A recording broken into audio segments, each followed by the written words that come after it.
t'aime, Bruxelles, je t'aime. Tu m'as fait manquer, Bruxelles, je t'aime, Bruxelles, je t'aime. T'es ma préférée, Bruxelles, je t'aime, Bruxelles, je t'aime. Hola y bienvenidos a Bruselas Te Quiero, el nuevo programa de debate desde la capital de las instituciones europeas. En Bruselas Te Quiero hablamos de algunos de los temas europeos más destacados de la semana y analizamos lo que está en juego para ustedes y para Europa. Soy Maeve McMahon. Muchas gracias por seguirnos. Esta semana quiero empezar hablando del Día Internacional de la Mujer, el 8M. Nos acercamos una vez más a esta época del año en la que se celebra a las mujeres, una fecha que fue establecida por la ONU en los años 70. Pero estamos en 2023 y aunque se avance en la dirección correcta, las mujeres seguimos teniendo muchas luchas pendientes y muchas batallas por ganar aquí en Europa. Y el Brexit. Se ha llegado por fin a la solución definitiva. Esta semana la presidenta de la Comisión Europea, Ursula von der Leyen, viajó a Londres para acompañar al primer ministro británico, Rishi Sunak, y anunciar el bautizado como Acuerdo Marco de Windsor. 7 años después del referéndum que tocó a muchos aquí en Bruselas, nos preguntamos cómo lo vive ahora la Unión Europea y si Londres y Bruselas pueden volver a ser amigos. Para hablar de estos temas y otras, me acompañan en nuestro estudio Sira Rego, eurodiputada española de Izquierda Unida, Salomé Cisnal de Ugarte, abogada y miembro de Women on Boards, y Camino Mortera, del Centro para la Reforma Europea. Muchas gracias por acompañarnos. Y antes de empezar el debate, veamos cómo es la vida de las mujeres en Europa hoy en día, en 2023. Nuestra periodista Aida Sánchez nos lo explica. La Unión Europea tiene una larga historia de defensa de los derechos de las mujeres. El principio de igualdad salarial entre hombres y mujeres está consagrado en la legislación europea desde 1957, con la firma del Tratado de Roma. Desde entonces se han hecho grandes progresos. La Carta de los Derechos Fundamentales, ratificada a principios de milenio, establece que la igualdad entre ambos sexos debe garantizarse en todos los ámbitos. Más recientemente, este año, de hecho, España se ha convertido en el primer país en garantizar, por ley, que las mujeres tengan derecho a permisos retribuidos durante la menstruación. Pero a pesar de estos avances, la igualdad total aún no existe. Las mujeres sufren discriminación y diferencias salariales en su lugar de trabajo, y cada día miles de mujeres en toda Europa y en el mundo sufren algún tipo de violencia física o sexual. La semana que viene se celebra el Día Internacional de la Mujer, el 8M, una fecha clave que sirve para recordar que aunque se haya avanzado mucho en materia de derechos de las mujeres, el camino sigue siendo largo. Entonces, ¿creen que ha quedado mucho camino por recorrer? ¿Qué opina? Pues efectivamente, bueno, un placer estar con vosotras aquí. Sí, queda mucho camino por recorrer. Es verdad que se ha avanzado mucho, particularmente en España se ha avanzado mucho en los últimos años, con todo el crisol de leyes que se han impulsado desde el Ministerio de Igualdad, pero desde luego creemos que queda todavía mucho camino por recorrer. De hecho, en Europa estamos ahora mismo también con la Directiva de Transparencia y de la Retribución Salarial, que tiene que ver con esta cuestión de resolver la brecha salarial que sigue existiendo en todos los países europeos, en unos más y en otros menos, y yo creo que señala de alguna manera que hay muchos elementos, sobre todo vinculados a las cuestiones de derechos y de políticas económicas, que todavía no están resueltos, aunque sí se haya avanzado. Okay. Volveremos a hablar de la brecha, pero primero su opinión. Bueno, yo creo que, en primer lugar, muchas gracias por estar aquí, por invitarme. Estoy encantada de estar con vosotras. Yo creo que, la igualdad entre hombres y mujeres es un derecho fundamental y, como hemos oído en el vídeo, efectivamente está en el centro del proyecto europeo y forma parte de los tratados del funcionamiento de la Unión Europea. Lo vemos en los artículos, como soy abogado, por los artículos 8, 153, 157 del tratado, pero también en la Carta de Derechos Fundamentales, ¿no?, del artículo 20, 21, 23. Y me parece que esto ya es fundamental porque marca el punto de partida.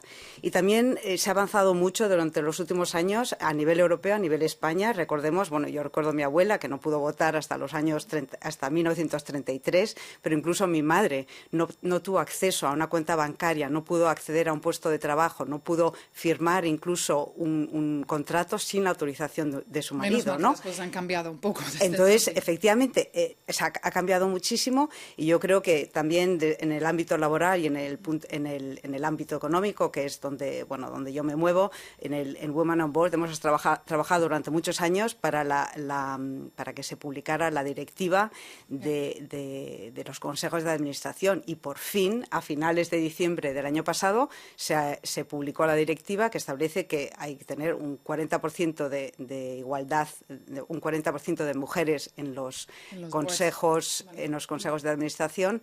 Y vale, vamos a pasar ahora a Camino a saber su punto de vista, porque no se habla mucho de estos temas en las cumbres europeas. No, y yo creo que Europa, que es el mejor sitio del mundo para vivir a nivel derechos sociales, es también uno de los mejores sitios del mundo para vivir cuando uno es una mujer.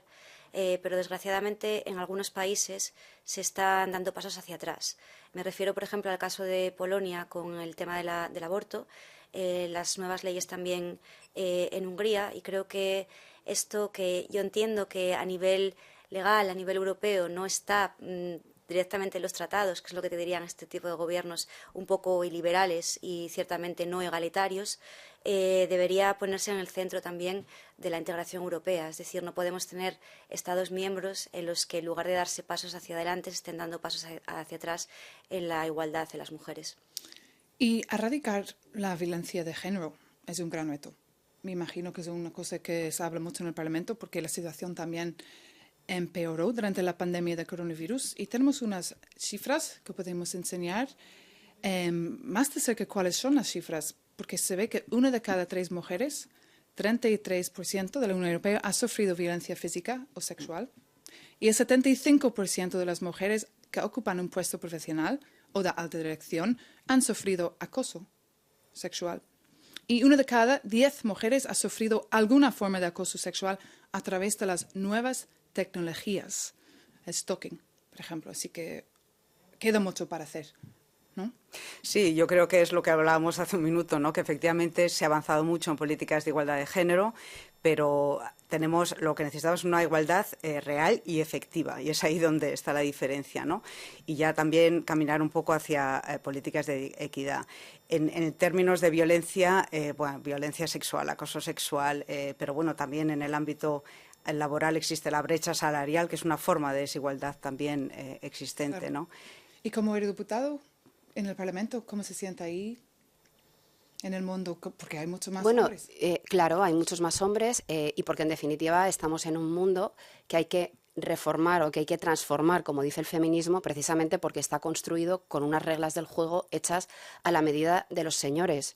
No están hechas a la medida de las mujeres, y son unas reglas del juego que permiten o de alguna manera generan un sistema de privilegios que hace que los hombres en muchos casos sientan que pueden ejercer la violencia sobre nosotras de manera intencionada, a veces de manera sistematizada. Por eso es importante legislar para proteger a las mujeres y para erradicar la violencia en todas sus formas contra las mujeres, y desde luego repensar y reestructurar el modelo económico fundamentalmente que hace que esto sea posible, porque esto hay que modificarlo.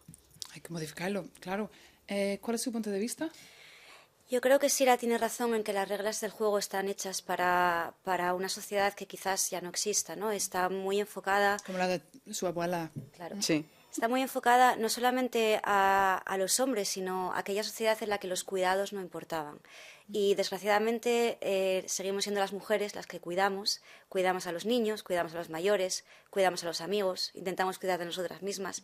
Y yo creo que en esas reglas del juego, en el ámbito laboral, esa idea de que los cuidados tienen que ser la base de una economía, porque sin personas no puede haber producción, no puede haber una economía boyante, no está precisamente ahí, porque no somos capaces de incorporar todas esos matices tan importantes que quizás las mujeres, sin intentar hacer un cliché, porque no son las mujeres, no es tema de ser madre o no ni nada, sino que las mujeres son la base de esa economía de los cuidados. Y yo creo que ahí fallamos un poco.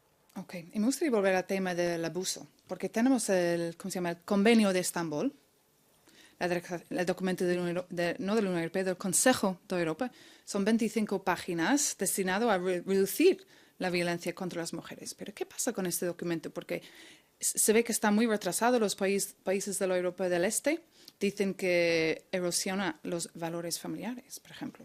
Bueno, lo que tenemos es la expresión de la extrema derecha operando desde el Consejo, lógicamente, y bloqueando algo que es absolutamente imprescindible. Yo creo que dabas las cifras de violencia, ahí están, y yo creo que es extraordinariamente urgente tomar medidas, suscribir y ratificar el Convenio de Estambul, porque es un principio también para avanzar en la erradicación de la violencia contra las mujeres. Pero claro, tenemos países de extrema derecha que están rebajando su configuración o lo que es la percepción de lo que son derechos y derechos de las mujeres. Esto es un problema político de primer orden, sobre todo porque vienen a cambiar la agenda política también de las instituciones europeas, haciéndonos creer que lo que son derechos, el derecho a aborto, el derecho a decidir sobre nuestros cuerpos, el derecho a que haya un régimen salarial igualitario, el derecho al acceso al mundo del trabajo en igualdad de condiciones, el derecho a estar en el espacio público, el derecho también a que los cuidados sean un asunto de Estado y sean un asunto igualitario. Todo esto vienen a aniquilarlo y a liquidarlo. Por eso tenemos un problema de primer orden y también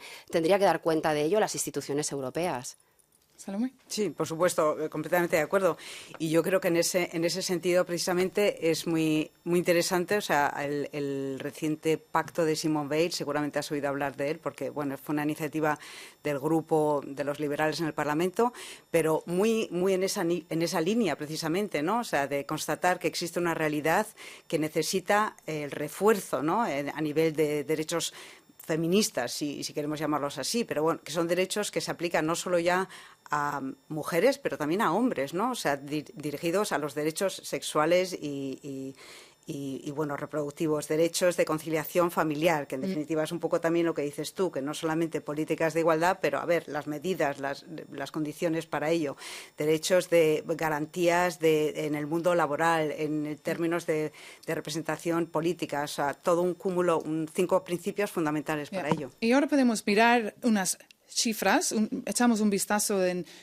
Hemos hablado antes de esta brecha salarial entre hombres y mujeres, y es mayor en Estonia y Letonia, y la media de la Unión Europea es el 13%, mientras que en Francia es del 15,8%, en España del 9,4% y en Luxemburgo 0,7%, según Eurostat. Así que en Luxemburgo no está mal de todo en Luxemburgo, pero es que llevamos años y años hablando de esta brecha, pero es que el progreso es muy lento, ¿no, Camino? Yo es que creo que esta brecha salarial tiene muchísimo que ver con la llamada multa por maternidad. Está estudiado, investigado, que las mujeres ganan lo mismo hasta que llegan al punto en el que deciden tener hijos. Y en ese momento el salario baja radicalmente. Entonces, es curioso ver también que países como Estonia y Letonia, en los que hay bajas de maternidad bastante generosas y demás, justamente tienen un efecto contrario. Esto pasa en Alemania también. En Alemania hay unas bajas de maternidad muy largas. Y al final hay que buscar un equilibrio entre incorporarse al trabajo cuando una, por ejemplo, no se siente preparada y también dejar a las mujeres 3 o 4 años fuera del mercado laboral, años que son tremendamente productivos y que van a impactar su capacidad salarial ahora y en el futuro. Pero Y estamos hablando también de los retratos. Salomé, después. Sí, bueno, yo simplemente confirmo, también sobre la base de mi propia experiencia, la brecha salarial como consecuencia de las maternidades. Y no hablamos, yo he tenido 4 hijos y cada vez, básicamente, el año en que uno va a ir de maternidad, paga el precio porque, bueno, ya vas a ir de maternidad. Cuando vuelves, porque vuelves. Entonces, ya hablamos de años, ¿no? Entonces, las mujeres siempre van detrás de los hombres a nivel de muchas cosas, pero sobre todo de salarios, efectivamente. Y la Comisión Europea ha introducido la transparencia salarial. Creo que hay un voto el 29 de marzo. Es una buena idea, ¿no? Yo creo que es imprescindible estrategias para la transparencia salarial que faciliten o que establezcan mecanismos precisamente para equiparar de alguna manera y garantizar de alguna manera la equiparación salarial. Un comentario con respecto a lo que estábamos diciendo antes. Yo creo que la cuestión es sobre todo poner en el centro también del sistema productivo la cuestión de los cuidados y hacer normativas que equiparen los permisos de maternidad y paternidad y los hagan obligatorios de tal manera que la corresponsabilidad y sobre todo la incorporación de los hombres también al sistema de cuidados sea efectiva, de tal manera que no haya una penalización por querer tener hijos e hijas, sino que todo lo contrario, se adapte el mundo productivo al mundo reproductivo, que también tiene que ver con los seres humanos en cualquier caso, ¿no? Mira, ahora vamos a mirar otro tema. Es algo que fue una gran noticia en España, que las mujeres podrán coger la baja si tienen reglas dolorosas. Es el primer país en la Unión Europea donde se hace algo así. ¿Qué opina? ¿Es una buena idea, Salomé? Bueno, yo nunca he tenido necesidad, entonces, pero he conocido muchas mujeres que sí han tenido muchos problemas por el tema de la menstruación. Entonces, claro que sí, ¿por qué no? ¿Y usted? Claro, es que es real, es decir, es que muchas nos incapacita directamente la regla, porque son dolorosas, porque te encuentras mal, pero esto se ha asumido como una cuestión del ámbito privado de cada mujer. Pero lo cierto es que muchas veces no estamos en las mismas condiciones físicas para afrontar nuestro trabajo, nuestra tarea cotidiana, y en algunos casos es incapacitante. Por lo tanto, tiene que haber una respuesta colectiva a esto. ¿Y Camino? Yo creo que es poner en valor que no somos iguales, que los hombres y las mujeres tenemos determinadas diferencias y que esas diferencias tienen que estar tenidas en cuenta en la vida pública y en la vida laboral. Y me parece muy positivo que se esté abriendo un debate que es muy poco confortable, muy poco cómodo para los hombres, pero que es fundamental para las mujeres. Fundamental. Y hemos hablado esta semana con un doctor belga aquí en Bruselas, se llama Jeroen Mas, y él también está a favor de la medida. Escuchen. If there is no conception, si no hay concepción, el útero, que es básicamente un músculo muy muy grande, empieza a contraerse para expulsar todo lo que hay dentro y limpiarse hasta que se reinicia. Cuando se contrae puede ser extremadamente doloroso, puede causar calambres, a veces incluso náuseas, dolores de cabeza, hasta el punto de que algunas mujeres lo experimentan como algo muy debilitante y no pueden funcionar durante un par de días. Me imagino que será muy difícil trabajar y ser productiva. Como médicos lo vemos muy a menudo. Mujeres que vienen y dicen, este mes ha sido muy malo y me es imposible ir a trabajar por el dolor. Es algo que vemos con regularidad. El doctor belga Jeroen Mas hablando conmigo esta semana. Pero me imagino la pregunta también aquí es, ¿creen que puede aumentar la discriminación también hacia las mujeres? Si hay un chico, hay un hombre que está disponible a hacer un trabajo y una mujer igual. No necesariamente. Si hay una intervención de los poderes públicos para regular las cosas en el ámbito público, precisamente lo que se evita es que haya una asimetría o que haya un criterio diferenciador. Porque esto está regulado. Lo complicado es cuando las cosas no se regulan, pertenecen al ámbito de lo privado y sobre todo exigen que las mujeres tengamos que estar rindiendo en contextos en los que no estamos en condiciones ¿no? ¿Tiene un punto de vista? Bueno, yo espero que no sea el caso. Digamos que no sabemos todavía, es una regla nueva, solamente se aplica en España de momento y quiero pensar y espero que esto no nos penalice, ¿no? No penalice al resto de las mujeres en el ámbito laboral. Así lo espero. Camino, ¿qué opina? Lo mismo, yo creo que hay que esperar a la aplicación de la norma y ver cuáles son las consecuencias. Espero que efectivamente las empresas no apliquen esos criterios que tienen también igual la mujer va a tener hijos, prefiero un hombre de la misma edad, entonces es un poco la misma dinámica. Y está hablando mucho del tema en el Parlamento Europeo, porque ahora, claro, está en España, pero ¿otro día será en otro país aquí en Europa?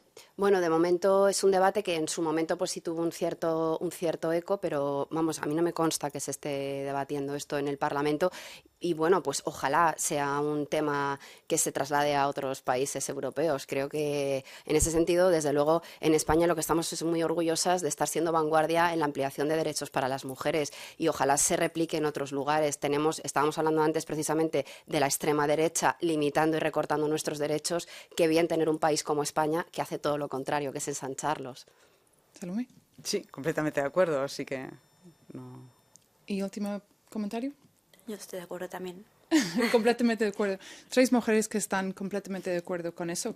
Pues a ver si un día cambiará y lo tendremos en otros países aquí en Europa. Pero está claro que por el momento, aquí cuando hay cumbres europeos, no están hablando de estos temas, para nada. Y una pregunta corta, ¿cree que este día de 8M es una buena idea o no?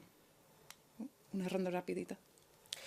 Creo que es una buena idea porque hay muchos derechos todavía que ganar. Lo que no creo que es una buena idea es politizarlo. Creo que ¿Salomé? Bueno, yo creo que es una idea muy buena y yo creo que todos los días deberían de ser el 8 de marzo, porque es una lucha continua, ¿no? Por así decirlo. Desde luego es imprescindible, sobre todo porque pone en el foco que las mujeres todavía no tenemos muchos derechos, que bueno, y sobre todo porque es un día de lucha y de conquista de derechos. Muchas gracias. Pues se nos ha acabado el tiempo, pero después de la pausa analizamos si la Unión Europea y el Reino Unido pueden volver a ser amigos. Nos vemos pronto aquí en Euronews y euronews.com.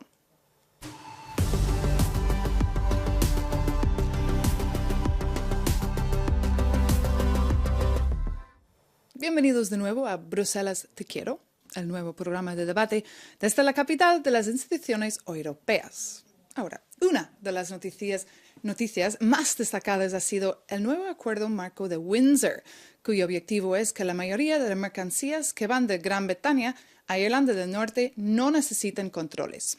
Antes de escuchar sus opiniones, veamos en qué consiste exactamente este nuevo acuerdo. Escuchen Jill Rusher del UK en A Changing Europe. En concreto, la innovación en este acuerdo es la introducción de lo que se ha bautizado como el freno de Stormont. En el antiguo protocolo, si se aprobaba una ley europea totalmente nueva, solo se impondría en Irlanda del Norte tras un acuerdo entre el Reino Unido y la Unión Europea en el Comité Mixto. Ahora, si la Unión Europea propone cambiar leyes europeas que ya se aplican en Irlanda del Norte, habrá un proceso de consulta, pero también la posibilidad de que los miembros de la Asamblea de Irlanda del Norte se opongan a que esa ley se aplique en Irlanda del Norte. Y eso podría dar al gobierno del Reino Unido la capacidad de vetar la aplicación de esos cambios en Irlanda del Norte. Jill Rusher, investigadora ahí con el Reino Unido en una Europa cambiante. ¿Cuál es su reacción? Bueno, parece que es un acuerdo que tiene el aval de ambas partes.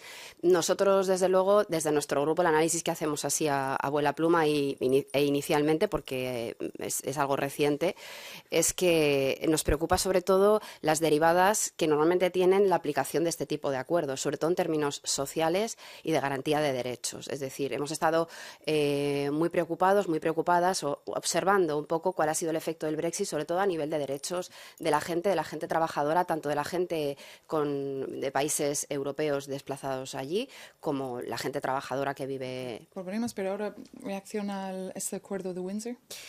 Yo creo que los detalles hay que conocerlos todavía. Me gusta que Jill nos esté explicando el llamado Stormont Break, porque yo todavía estoy intentando pasarme todas las páginas y leérmelo todo. Lo que sí que creo que va a cambiar es la relación política entre el Reino Unido y la Unión Europea, porque se ha demostrado por fin, después de años de gobiernos británicos bastante beligerantes con la Unión Europea, que un acuerdo es posible, que una buena relación es posible y que la diplomacia sigue siendo el mejor canal para resolver las diferencias. Yo creo que el ambiente ha cambiado muchísimo desde la dimisión de Boris Johnson. ¿Puede ser? Sí, y también yo creo que este acuerdo ha demostrado una cosa a la Unión Europea que no estaba tan clara, que es que existe un interlocutor en el Reino Unido, que existe alguien con el que se puede hablar, que tiene un cierto control sobre las facciones más radicales de su partido. Yo creo que lo más importante de este acuerdo, a margen de los detalles técnicos que son muy importantes, es que Sunak haya sido capaz, digamos, de plantarle cara a la parte más radical, más euroescéptica de su partido, y lo haya hecho de una forma bastante explícita. Y Salome, estas imágenes de Ursula von der Leyen esta semana en Londres con Rishi Sunak, ¿qué opina? Bueno, yo creo que es una noticia fantástica, ¿no? O sea, el acuerdo de Windsor, que como tú muy bien has dicho, es un acuerdo marco, vamos a ver cómo son los detalles, pero es una noticia muy buena para la Unión Europea, pero también para el Reino Unido, porque el Reino Unido había perdido mucha credibilidad a nivel internacional, también como interlocutor a efectos comerciales y a efectos económicos, ¿no? Entonces yo creo que esto va a cambiar completamente la situación entre la Unión Europea y el Reino Unido, pero y otros países terceros también.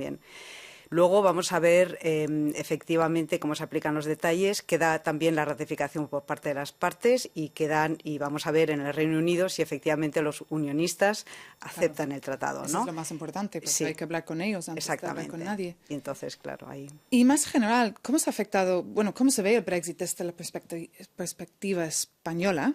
Quiero decir, la gente de Gibraltar me imagino que sigue Claro. siendo muy afectada, ¿no? Claro, la cuestión también es ver que en realidad hay una cierta falta de garantías de qué va a suceder con la situación de Gibraltar. Es una situación difusa en la que no queda muy claro cómo se va a gestionar la cuestión de la valla, los derechos adquiridos por parte de los trabajadores andaluces que a diario tienen que cruzar esa valla precisamente para ir a sus puestos de trabajo.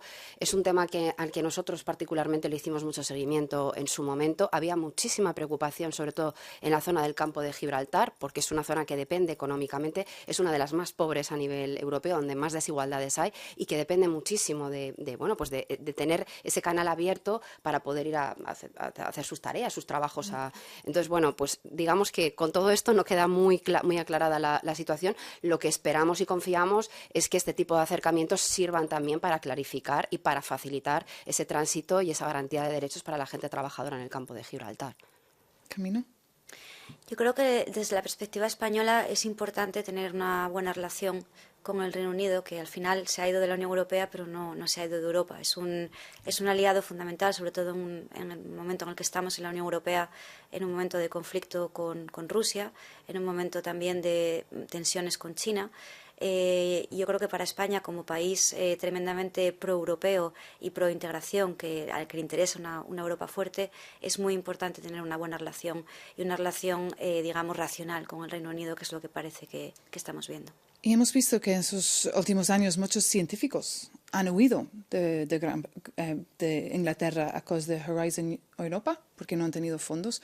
Pero esta semana hemos visto que Ursula von der Leyen ha dicho que quizás, tras la aplicación del acuerdo, podría modificarse la participación del Reino Unido en el programa Horizon, que también será un buen paso.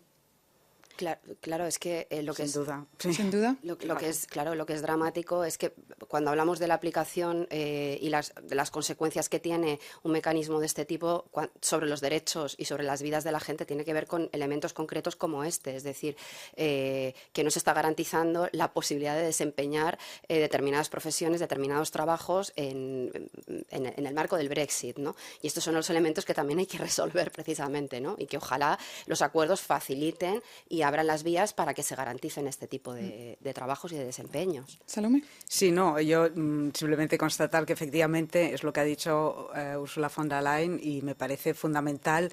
Mi marido es académico y lo está viendo, él también va mucho a Inglaterra y siguen intercambiando efectivamente a nivel académico, pero ha visto ese problema acuciante por parte de los académicos ingleses que no tienen fondos, ¿no? Así que el Brexit ha afectado a usted personalmente. El Brexit, sí, en ese sentido, sí, pero bueno, de una manera muy marginal, ¿no? Sí. Ok, muchísimas gracias. Y gracias a ustedes. Nos vemos aquí pronto en Euronews y euronews.com.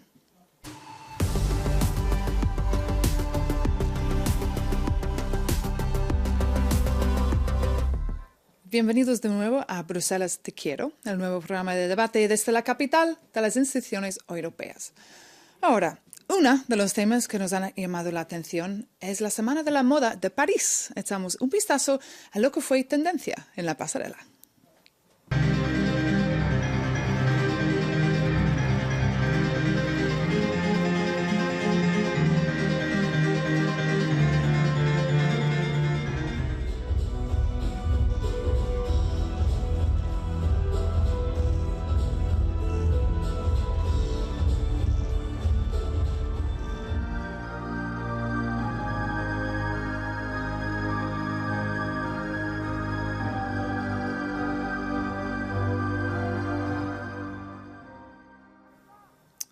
La Semana de la Moda ahí en París, ¿habían visto las imágenes? ¿Algo que le gusta? La moda, sí. Bueno, es interesante y sobre todo es importante, ¿no? Forma parte de las relaciones sociales prácticamente, de cómo nos construimos como imagen hacia afuera. A mí la moda me gusta mucho, sé que es una cosa muy políticamente incorrecta cuando uno trata de ser un poco inteligente y demás, pero me parece una forma de expresarte y de tener la suerte de poder cambiar de personalidad cada día dependiendo de lo que lleves, me gusta mucho. Bueno, a mí la moda también me encanta y no tengo ningún problema en decirlo, me encanta seguirlo de una forma moderada, por así decirlo, pero también es una industria muy importante en Europa, entonces me parece que la moda forma parte también de nuestro acervo, forma parte de nuestra economía y forma parte de mi forma de ser. Y a mí también me encanta la moda, pero se lo pregunto porque el gran debate hoy en día en torno a las semanas de la moda es que si alguna vez podrán ser sostenibles, porque el sector textil es un cuarto con mayor impacto del medio ambiente después de la alimentación, la vivienda y el transporte. Así que por eso también estamos hablando de este tema. ¿Es posible un día que sea sostenible? Claro que es posible. Es posible hacer casi todo sostenible, pero hay que tener ganas de hacerlo y hay que poner en marcha políticas para conseguirlo. Desde luego necesitamos un cambio absoluto del modelo de producción de moda, relocalizarlo, hacerlo más local, impulsar a las nuevas y nuevos creadores que hay y luego buscar un patrón de consumo que no sea tan intensivo en el uso de recursos y en la emisión de contaminantes. Para fabricar unos pantalones vaqueros, los datos son que se consume agua equivalente a lo que bebería una persona durante 7 años. Es una pasada, esto hay que cambiarlo, necesariamente. El planeta no puede soportarlo, por lo tanto, claro que hay que cambiarlo. ¿Y piensan así cuando va de compras? Yo creo que sí, y de hecho, bueno, es un tema que me interesa también mucho y tengo 4 hijos, 2 chicos y 2 chicas, y los 4 se interesan por la moda y los 4 se interesan por políticas de sostenibilidad y ponen el énfasis en lo que compran, dónde lo compran, qué marca, qué políticas sigue la marca, etcétera. O sea, para ellos es muy importante. Todo por segunda mano, me imagino. Totalmente. Los jóvenes hoy en día. ¿Y Camino? Yo creo que hemos cambiado, las generaciones más jóvenes ahora están mucho más implicadas en el tema del cambio climático porque literalmente les va la vida en ello. Y esto se aplica a prácticamente todo, incluido la moda. A mí me gusta mucho ver cómo cadenas de fast fashion, ¿no?, que llamamos como la española Zara o la holandesa H&M, están cambiando también su forma de presentarse a los jóvenes, vendiendo un poco esta idea de sostenibilidad, que puede ser marketing o no, pero existe. Y me parece muy interesante porque yo, desde luego, cuando tenía 15 años iba a comprar a Zara, lo último que pensaba era la sostenibilidad o lo que gastaba unos pantalones vaqueros. A mí lo que me interesaba era seguir la moda de esa semana. Y yo creo que se puede seguir yendo a la moda sin necesidad de cambiar de pantalones todas las semanas. Pero, claro, hay que tener la voluntad. Yo creo que es una cuestión no solamente generacional, pero también de los inversores de hoy en día, que están exigiendo cada vez más criterios de ESG, ¿no? O sea, de gobernanza, de protección al medio ambiente, protección a las personas, los ecosistemas, y esto está teniendo una influencia enorme en las empresas. Bueno, pues muchas gracias.